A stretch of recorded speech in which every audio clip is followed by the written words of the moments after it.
شامتان بخیر تماشابینان عزیز. در هوای همین ترانه زیبا میخواهیم این برنامه یک صفحه دیگری از کتاب خاطرات شما باز بکنیم. ما میدونیم که این ترانه با زندگی شما پیوسته است، با خاطره های شما پیوسته است، زیرا که این ترانه یک زمان در خاندان همه ما و شما صدا میداد. این ترانه اصلا بزرگتر از عمر من است و یک ترانه هست که واقعا هم خیلی زیاد طریق تلویزیون و رادیو صدا داده است و آن زمان این ترانه را یک دخترک خیلی ناز با صدای قوی و زیبا می‌سرایید. یک بانوی زیبا بود که اصلا دانشجو بود و این لیاقت او را به نظر گرفته همان زمان آهنگساز، یک نفر مطرب چیره‌دست، یک نفر هنرمندی معروف و پسندیده حکیم محمودوف برایش همین آهنگ را می‌سازد، هدیه می‌کند و تقدیم می‌کند و همین بانو در هوای همین آهنگ یک گوشه دیارو، یک گوشه زیبای دیارو که زادگاهش بود، صمیمانه و عارفانه و عاشقانه با صدایش میخواند و این بانو فعلا در نزد ما است، در برنامه خاطره هاست و این بانوی زیبا رخسار صفیه است که الکی شما دیده ایستاده اید. رو خوش آمدید به برنامه. سلامت باشین. در مورد همین ترانه من گفتم که این ترانه یک زمان تولید شد که من در این دنیا نبودم، اما بزرگی همین ترانه رو ببینید، بزرگی آهنگ رو ببینید که من درباره این معلومات دارم. این ترانه رو شنیدم، یعنی در زمان ما نیز تا کنون نیز بعضن می شود که این ترانه اکثرا صدا می دهد، هرچند که سالهای پیش خیلی زیاد بود، در قطار ترانه های خیت شده است. بیاید سر اول درباره همین ترانه حرف بزنیم. تصمیم گرفته است تلویزیون سفینه همه خیلی خاطره ها از هر یک هنرمندی گذشته و امروزه یک برنامه های می سازد که این بسیار اقدام خوب است. اولا تشکر میگویم به تلویزیون سفینه، چون که وقتی که گپ از ترانه وطن، یعنی که از سرود وطن سر شد، از زادگاه من تا به دانشکده فرهنگ و صنعت تاجیکستان آمدن من، اون وقت انستیتوت صنعت. وقتی که در انستیتوت صنعت من داخل شدم، در بخش اسباب های ملی همین دنبره تاجیکی استادم حکیم محمودوف به من درس میدادن و اولین آهنگی که برای من نوشتن 43 سال پیش بود. این آهنگی من در کورس یکم میخوندم، سالهای 80 بود. استاد از من هم خواهش هم درخواست که شاگرد بیا یک دو شعر از گلرخسار بیار من برای شما آهنگ نویسم، چون که ما با واسطه رادیو درباره استاد حکیم محمودوف و همه هنرمندای بزرگ میدونستیم چیزی، ولی از پیش ندیده بودیم. وقتی که میبینم استاد به من درس میگوید، البته من در حال نزد استاد گلرخسار مراجعت کردم، از همین شعر وطن شعر گرفتم و نزد استاد آوردم و همین آهنگ که حاضر مثلا ما سراییدیم، همین آهنگ اولینی که برای من استاد حکیم محمودوف نوشته. ثبت کردیم.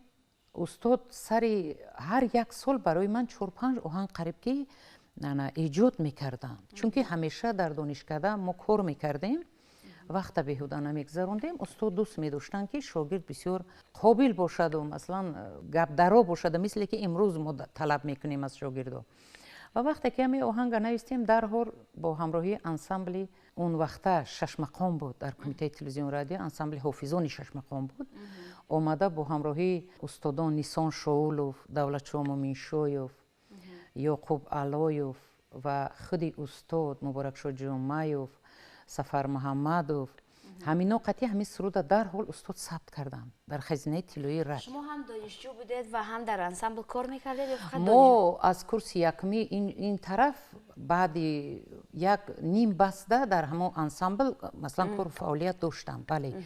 و استاد همیشه کار میکردن، همیشه وقت جدا میکردن برای من، حتی وقت میگرفتن که یک چیزا که مثلا ما ثبت کنیم. تا امروز صدا میدهد همین سرود. اون وقتا گرچنده که با آوازی جوانی 17 ساله مثلا دوره دانشجویی بود، ولی قریب که فرقیت نداره تا حاضر.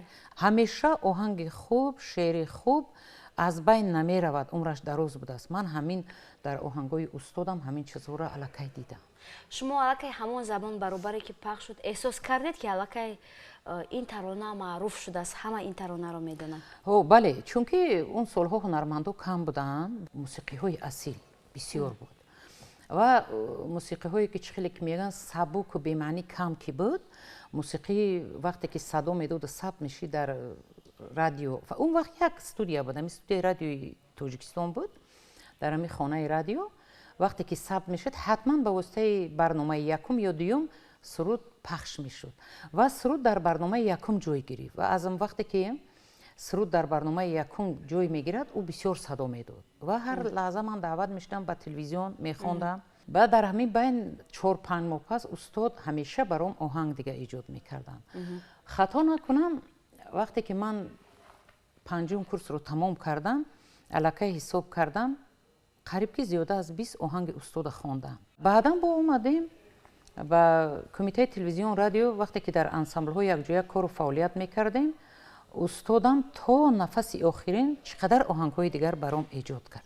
баъзан ҳолатҳо мегӯянд ки барои як ҳунарманд, барои эҷодкор як нафар метавонад ки мояи эҷодиёташ бошад, илҳомаш бошад. аз он ки шояд маҳорати шуморо дид, садоятонро ки дид, зиёд мехостанд ки барои шумо як оҳанге бидиҳанд. ё шояд ба ҳамин восита медонистанд ки офаридаҳояш маҳфуз мемонад. устод ҳаким маҳмудов аслан ягона навозанда буданд. дар тамоми барномаҳоу чорабиниҳо бисёр дастболо буданд аз ҷиҳати навозиш ва мактаби навозиши устод ҳаким маҳмудовро ҳеҷ ка надошт. ҳамун мактаби ҳунарии мардумиро бисёр хуб медонистанд ва хуб иҷро мекарданд, дарк мекарданд ки масалан аз шогирдош кӣ метавониста бошад ки имрӯз ё давомдиҳанда шавад ё ки намедонам оҳангҳои беҳтаринаша хонад. барои ҳамин ман ки бисёр кор мекардам бо устод, рости ки бисёр миннатдор ҳастам. бисёр барои ман оҳангҳои хуб эҷод карданд ва оҳангҳои мондагор. ва ин гуна ҳунармандон, ман гумон мекунам ки ҳунармандони мардумӣ ҳастанд, аз миёни мардум ҳастанд ва аз қалби мардум месароянд. ва ҳамин таронае ки сароидед, ман гумон мекунам ки ин тарона низ мардумӣ шуд. бубинед, оҳанг хеле зебо, оҳанги халқӣ бигӯем мардумӣ аст, сухани мардумӣ аст. бубинед ки як гӯшаи диёрро чӣ гуна васф кард. ҳар нафар ман гумон мекунам ки деҳаашро тасаввур кард, оне ки гули лола дар масалан дар сари болои бом мерӯяд, сари девор мерӯяд ва садо низ бигӯям аз байни медонӣ чӣ Заринабону, ҳамон солҳо болои бомо хокӣ буд. ҳамин лола арӯсак дар болои бомо мебаромад. мо вақте ки хурд будем бозӣ мекардем, сари деворода ҳамон лола арӯсака аз болои бом мечиндем. бисёр хуб тасвир кардааст устод Гулрухсор деҳаро, чунки шери Гулрухсор аст. гули мардумписанди деҳи ман аммо гули хор аст. гули хор як гули зарди ҳами қадар, вақти инами ҳозир айни чӣ гуфтани гули хор аст, зардай ҳами қадар бӯи хушрӯ дорад ки ягон бӯи гула ба гули хор баробар кардан наметонем. ҳамон аст, яъне ки хеле мардум дӯст медорад бӯи ҳамон гули хора ва тасвиршам зебо аст, чунки вай мисли гули садбарг аст, оне ки як тора ҳаст. як тор дорад. Садбарг вақте ки пур аст, ӯ ҳамин як тор дорад, не ки чӣ қадар бӯи хушрӯ дорад. атрофи ҳамон гули хорда агар равӣ, бӯи вай дар машомита ҳамин қадар хушрӯ мезанад. ана ҳамонро тасвир кардааст. ҳамин тарона низ ман гумон мекунам ки як бӯи зебое дар хотираи мардум овард ҳамон давраҳо. ва мо ҳар бор мегӯем ки ҳар таронае ки аз ин ҷо садо медиҳад ба як ҳолати зиндагии шумо, ба як лаҳзаи зиндагии шумо пайваст ҳаст, шумо хотира доред. зеро мо баъзан ҳолатҳое ҳаст ки ҳангоми анҷом додани ин ё кор дар хона он таронаро гӯш мекунем ва ё сатре менависем ва ё дар ҷои кор ҳастем, ҳамон лаҳзаҳо ба хотир меояд. ва биёед боз як таронаи дигар, ҳамин гуна таронаи мондагор бозхонӣ кунед аз офаридаҳои устод. рӯзҳои охир ман диққат медодам устод чӣ қадар оҳангҳое ки эҷод карданд аллакай классикӣ буданд. як суруде доштан ёри мо ҳаргиз наёзорад дили ағёро. ҳамон солҳо ба оркестри симфонӣ садо медод, ба ансамблҳо, ба оркестрҳои халқӣ садо медод. артисти халқии СССР он вақта Туҳфа Фозилова мехонданд ки устод ҳамин оҳанга бисёр замзама мекард. масалан ба ғазали ҳилолӣ мехонданд ҳар шабе. аман вақте ки хондам ин сурудро сабт кардам, ёри мо ҳаргиз наёзорад дили ағёро, бо ҳамон оҳанги тозаи устод ҳаким маҳмудов. вақте ки мо дар донишкада будем, баъзеҳо ҳамина аллакай мардумӣ ҳисоб мекунанд. ман мегӯям чаро шумо мардумӣ мегӯед ин оҳанга? оҳанг тоза оҳанги устод ҳаким маҳмудов аст. аз ин мо хабар дорем. дар ҳамон солҳои 80-81 масалан Туҳфа Фозилова ҳамин хеле як ҳунарманди ки бигӯм ин хела ҳунарманд аслан кам буд, аслан ки набуд. ин қадар овоз садои ширин дошт. вақте ки актриса актёри драм театр мешавад, вай ҳам овозхону ҳам масалан рол иҷро мекунад. ҳамин шеъра хондагӣ ҳатто дар як спектакл ҳамина ман дидам. ҳозир ҳамин мусиқият танҳо будумра. он вақт бо оркестри симфонӣ ҳатто хондагӣ буданд. و با ансамбл من حاضر میخوام تنها از همون نوازش استادم حکیم محمودوف که امروز قرار داره شاگرد من مهراب جان وقتی که من در سیمای امین مهراب نوازش های استادم رو دیدم راستی که خیلی هم سختگیریشم کردم خیلی سرزنیشم کردم در دانشکده وقتی که در کورس یکم اومدن داخل شدن و به صنفخانه اومدن یک گرمی در من در دلم پیدا شد و گفتم که شاید که از مکتب استادم حکیم محمودوف از همین شاگرد چیزی پیدا شود و از همین باید که ما کسی رو تربیت کنیم چون که میگن که هیچ چیز از پیش خود چیزی نشد هیچ آهن خنجری تیزی نشد مثلا شاگرد وقتی که میاد راهی او علاقه معلوم هم نیست یک کسی باشه که او را دلش گرم کند باید و وقتی که من با همین شاگرد یک کمی کار کردم علاقه در نوازش در دست و در حرکت و در سیرکاری و سیر حرکتش حس کردم که چیزی به استادم حکیم محمودوف دارد مانندی و خیلی هم امروز من خرسند هستم که همین شاگرد یادی استاد رو پیش نظر هم میارد هم همون آهنگایی که از استاد مثلا من خیلی چیز آموختم که خیلی آدما نمیدونن این چیزا را من به شاگرد آموختم و حتی بعضی خصلت‌های استاد رو دارن باور کنید اگر اولی سن سالش یک کمی بالا رود خصلت‌های همین شاگرد به همون استادم مانند میشه ایرا ببینید مثلا کدام خصلت‌هایی که مثلا امین در وقت نوازش بسیار آزاده تازه و خودش هم بسیار آزاده پرست است استاد وقتی که در سیمخانه میره در کوچه همه قدر خوشرو میشدن همه قدر خوشرو میپوشیدن همه قدر نازنین بودن همه قدر بزیب همچون استاد وقت از نگاه از نشست اونا آدمی که کمک که اگر خودش حرمت میکرد چیزی می آموخت و من وقتی که اولین بار اگر حتی یاد داشته باشن میگفتم که مهراب جان وقتی که استاد می اومد همیشه انا خیلی میشیشت همین وقتی که میشتن دمره دست دیگه یگان حرکتی زیادی نداشتن همین خصوصیت ها رو من به شاگرد آموختم علاقه خودشون ده بود همه چیز این رو ببین که طبیعت چخیل می افراد که یک چیز از بین می رود دیگری پیدا می شود ولی امروز یک پدیده نوی روی صحنه هنر با همین دمره تاجیکی از لحن و نوازش های استاد حکیم محمودوف من امروز میبینم شاگرد مهراب تلویزاده را باید با همراهی شاگردتان ترانه بخوانید باشد بیو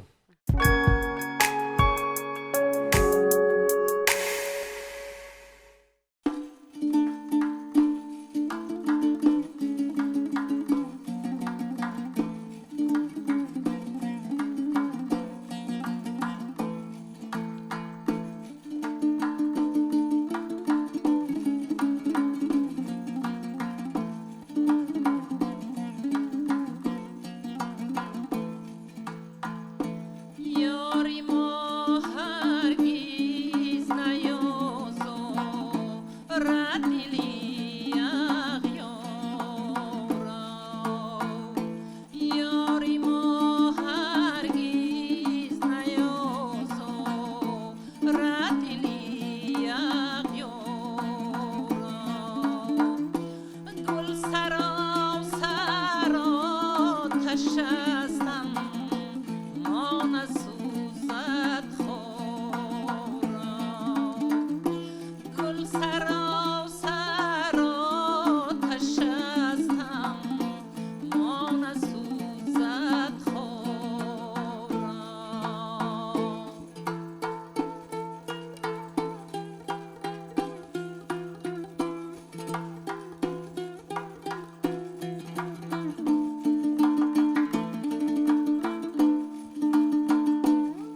тамошобинони азиз, шумо барномаи хотираҳоро дида истодаед ва имрӯз дар меҳмонии мо қарор дорад ҳунарманди маъруфу маҳбуби кишварамон Моҳрухсор Сафиева ва дар ҳамин барнома мо атрофи як нафар оҳангсоз, мутриб, як нафар ҳунарманди маҳбуб ёд меорем.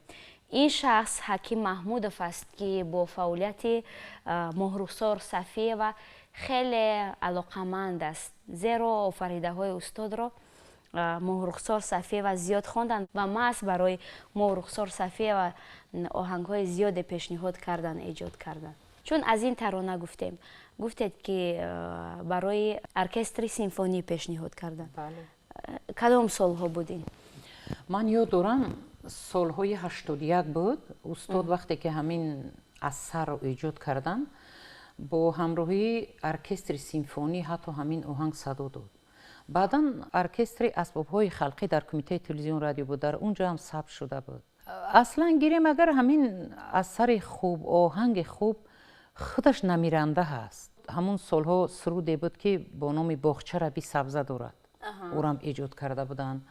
ва онигорам, ки меҳри исҳоқбоева як нафар зани бисёр нозанин буд, яҳудӣ зан буданд, вай кас мехонд онигорам. ва суруде ки шинам лаби чашмае ки бар ёд расӣ, масалан барубойҳои ҳақназар ғоиб эҷод карданд. пас аз ӯ аслан гирем агар сурудҳои зиёд борубойҳо бештар устод вай мекарданд эҷод. ва солҳои охир як суруд буд, ман баъдан ба ғазали зебонисо устод бо ман кор кардан. гарчи ман лайли асосам, дил чу маҷнун дар ҳаво, сар ба саҳро мезанам, лекин ҳаё занҷири пост. ва устод ҳамон солҳо бо ғазали Бузург Собир эҷод карда буданд ва шодравон Карим Қосимов мехонданд. чандин ҳунарманди дигарам хонд.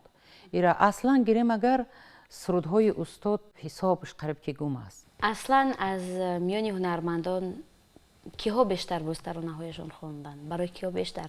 агар гӯем аз Туҳфа Фозилова, Нигина Раупова, Меҳри Исҳоқбоева, масалан ман хеле зиёд мехондам. Карим Қосимов хонданд, Саидқулӯ Билолов хонданд.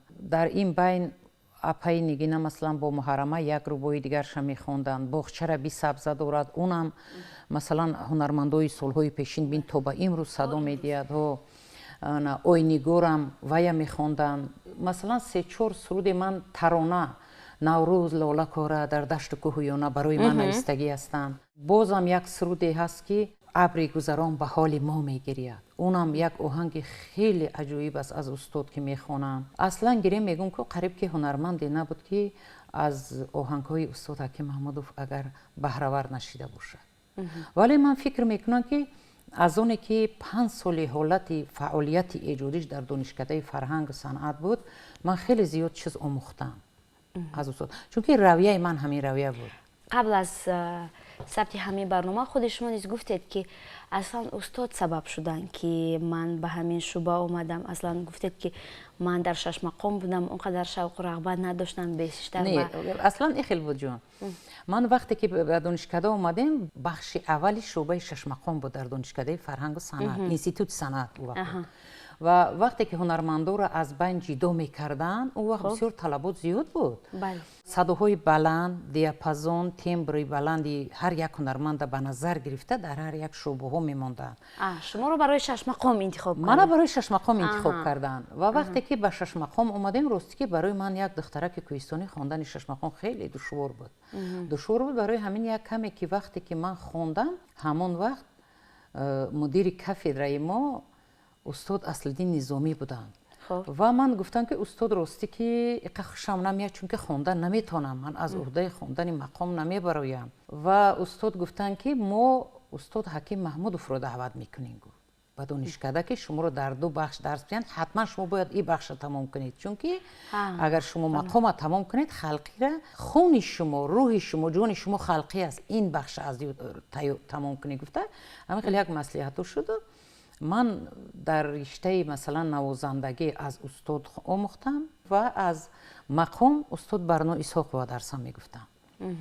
و بعد یک سالی که ما با کورس دیوم گذاشتیم استاد بای محمد نیازوف با من درس گفتند. وقتی که دانشجو کورس یک یا دو میشود الکی میخواهد که از کدام معلم به کدام معلم بگذارد، الکی وی آزاد میشود.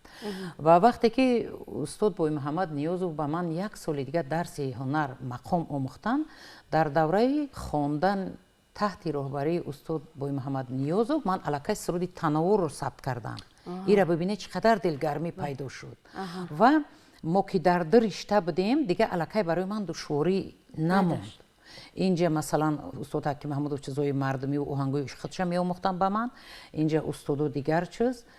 و وقتی که بای محمد نیازوف تنوع رو برای من نواختن یک بار دل من گرم شد و من در همین رشته رفتم.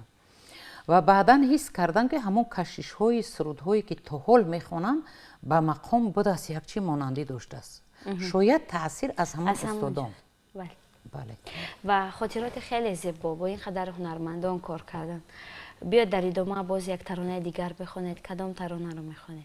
یک ترانه هست که در هوای آهنگ‌های از بر کرده خودم که کوهستان با آهنگ‌های استاد حکیم محمود بسیار توأمند، بسیار مانندند، بسیار با یکدیگر شباهت دارند. از غزل هلالی ماه شهر و شب میخوانم که ببینی اگر وقتی که می آهنگ میخوانم شنونده ما اون نفری که مخلص اشدی دوتار و استادم هستند او الکی میگوید که شاید که آهنگ استاد حکیم محمود باشد، ولی من که از کوهستان هستم و آهنگ کوهستانی است بسیار شباهت دارد در هوای آهنگ‌های استاد حکیم محمود. باشه. مرحبا.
روزم از هجران سیاه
دوستان خوبی تلویزیون سفینه، شما حالا برنامه خاطره ها را دیده ایستادید و ما امروز برنامه‌مون را بخشیدیم به یکی از آهنگسازان مطربان خیلی معروف و محبوب کشورمون حکیم محمودوف و امروز در مهمونی ما یکی از شاگردان وفادار استاد قرار دارند ماهرخسار صفیه و بار دیگر شما را به برنامه خوش آمدید میگویم. عین حال یک ترانه را شما همینجا خواندید که ایجاد خودتان در همان شکل و شیوه استاد است، در شکل و شیوه آفریده های استاد. اینقدر صمیمیت، اینقدر وفاداری، اینقدر احترام خاصه از کجاست؟ از مهارت استاد، از اون صمیمیتی که نسبت شما داشتن، یا از روی اونه که بسیار آهنگ ها مخصوصا برای شما ایجاد کردن و یا از چی؟ درسی هنر و آدم و آدمگری و زندگی همه چی ما از استادا آموختیم. راستی که جوانی های ما وقتی که ما کار و فعالیت داشتیم، استادان ما ببینید چقدر ایجادکارای بزرگ بودن، چقدر ستونای بزرگ صنعتی ما بودن که استاد من حکیم محمودوف، استاد مبارکشاه جمعیف، استاد دولتشاه مومنشایف، استاد گلبک سعادتوف، استاد الماس عبداللهیف. آخه گفتن نمیتونم که ستونای همون بزرگ صنعتی تاجیک همون سالهای جوانی ما کار داشتن، کار میکردن با ما. برای همین با ما یک دلگرمی پیدا شد، چون که هم دستگیر ما بودن، هم مددگار ما بودن، هم آهنگمون ایجاد میکردن، هم همیشه دستگیری ما بودن. با ما رو تمامی درس زندگی رو آموختن استادای پیشین. هنر رو برای شما گرم و زیبا نشان میدادن؟ بله، گرم و زیبا نشان میدادن به ما. بعد ما خودمون هم مثلا وقت بیهوده نمیگذروندیم، چون که آینده وقتی که ما همین کسب انتخاب کردیم به خود، همین کسب پیشه کردیم، باید که اونم ما تا آخر عمر باید که حلال و پاک و تازه. همیشه استاد همین گپ تاکید میکردن، میگفتن که هنری اصیل، هنری خوب بسیار این چیز خوب است که وقتی که وارد این صحنه هنر میشوید حتما ایجاد کنید، ایجادگر باشید، ایجادکار باشید، نازنین باشید، تازه باشید، تازه گردید، مثلا همیشه در جستجو باشید. و امروز که ما گردی تنها استاد حکیم محمودوف صحبت داریم، استاد من تنها نیست، استاد چندین نفر است در تاجیکستان، که یکی از فرزندان استاد نعیم جان هم خیلی یک نوازنده خوبی دمره بودن و متاسفانه کاری پدر رو دوام ندادن. و امروز هستن شاگردایی که مثلا یک یا دو نفری که ماندیم با ما به شاگردا از آموخته های استادمون می آموزیم چیزی. و من نمی توانم که امروز در این صحنه هنر هرچی که از استاد آموختم و امروز نواخت شاگردی من هم امروز دمره رو در دست میگیرم، شاید یک همون رباییش می نوازم. این ناله زن کوهستان است که اینم باز در هوای آهنگای استاد تولید شده است و من میخواهم که با همراهی شاگرد یک کمی منم یاردم کنم. امروز ما دیگه الکی به شاگردا آموختیم، مثلی که استادا با ما آموختن، ما پیشبرنده کار اونا هستیم. امروز شاگردا پیشبرنده کار و ایجاد ما هستند. امروز جوانکا انا میخواد روی صحنه بیاین، دستگیریشون میکنیم بار دیگر و به خلق و ملتمون باید خدمت کنند. در هر یک اثرهایی که ما اجرا کردیم استاد همین پارتی دمره را در صف پیش برآوردن، یعنی که یک خط دو خط یا مصرع دو مصرع همون موسیقی رو حتما سالا می نواختن. از همین لحاظ امروز همین هم وقتی که اجرا میکنن مردم همون مکتب است. تا همون وقتی که استاد آهنگ‌ها را خوب به هر یک هنرمند کار میکرد و در سال دمره می نواخت، تا هم وقت این چیز نبود. و بعدا ببین که امروز تمام صحنه پر است که حتما با دمره سر می شود، با دمره در بین وی نوازش ها پیدا می شود در هر یک انسامبل و ارکستر ها. این بسیار کاری خوب است، این بسیار کاری ثواب و خیر و ثواب است که از استادای ما به این روز در صحنه هنر مانده است. و اون چی که با امروز ما داریم به شاگردان می آموزیم و امیدم از همین شاگرد زیاد است بر من که مکتب هنری استاد حکیم محمودوف رو دوام دهندش امروز مهراب جان تلویزاده. و ما نیز میخواهیم که همین نوازش رو به انتهای برنامه گذاریم. در هوای همون نوازش میخواهیم که برنامه رو جمع بست کنیم و واقعا هم چون اطراف استاد گفتید مهم این که آفریده هایشان ماندن бале. این قانون طبیعت از حیات است که انسان ها نمیمونند ولی کم نفرانی دست میدهند که نتیجه کارشان بماند، زحمتشان بماند، نامشان بماند. بله بله. قبل از نوازش آخرین سوال این است که هر یک دیدار، هر یک سخن اولین و آخرینش همیشه در یاد میماند. دیدار آخرین شما با استادتان کی بود و اون دیدار تا کجا در خاطر ماند؟ دیدار آخرین من سالی که راستی یکی با ما خبر اومد که استاد در شفاخانه است در قریه بالا. من وقتی که رفتم راستی که در اومدم استاد بسیار یک حالتی وزننده قرار داشتم و در اومدم خیلی یک خیلی محزون نگاه کرد به من. از شب وقتی کسل میشوم گفتن که بچه‌م شاگرد همیشه در گپ زدنش همین خیلی یک وای داشتن که گفتن شاگرد صحنه رو از دست ندی، صحنه رو خوشرو نگاه کن. بچه‌م سرود آهنگ‌های مردمی را کار کو بالاش. از تو امیدم همین است که یک چیزهای مردمی را انا رسانده میتوانی، چون که بسیار جوینده هستی. گفته همین یک چیزی برام گفتن که هم حالت من باور نداشتم که الکی فردا استاد از عالم میگذرن. دیدار آخرینم یک روز پیش از مرگشون بود.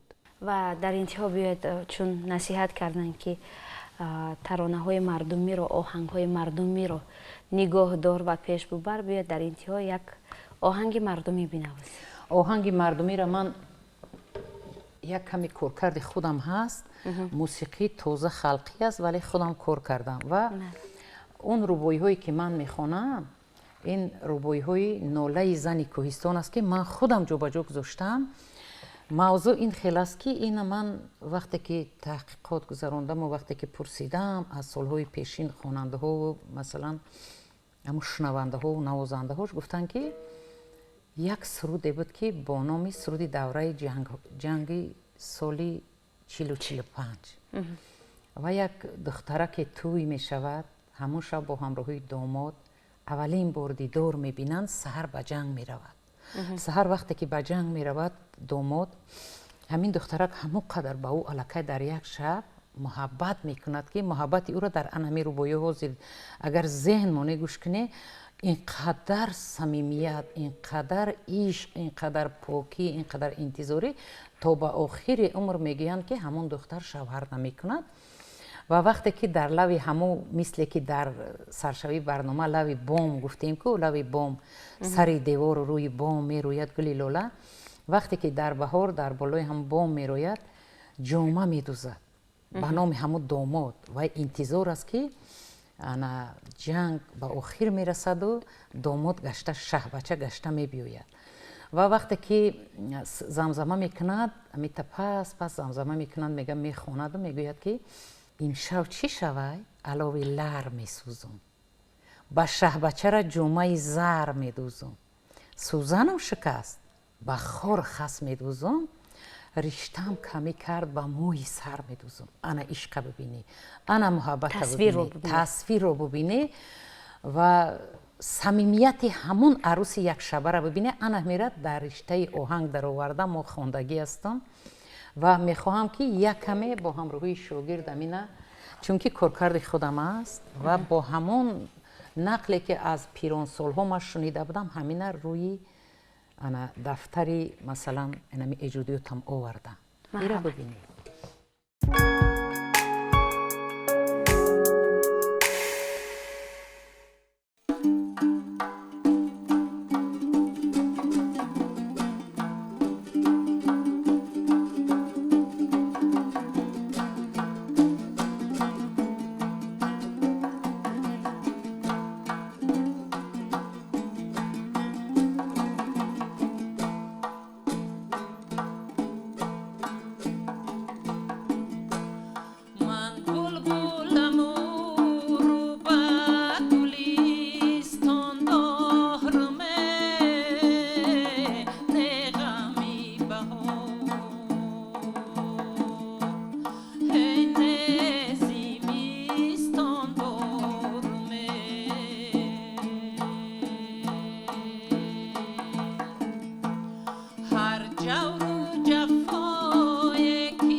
دوستان عزیز، با انتهای برنامه امروزه خاطره رسیدیم و یادرس میکنیم که امروز در مهمانی ما قرار داشتن هنرمندی معروف و محبوب کشورمان ماه رخسار صفیه و باقی برایتان یک زندگی آرام و آسوده را تمنا داریم و بگذار که غم به مرز زندگیتان راه نیابد. خیر عزیزان.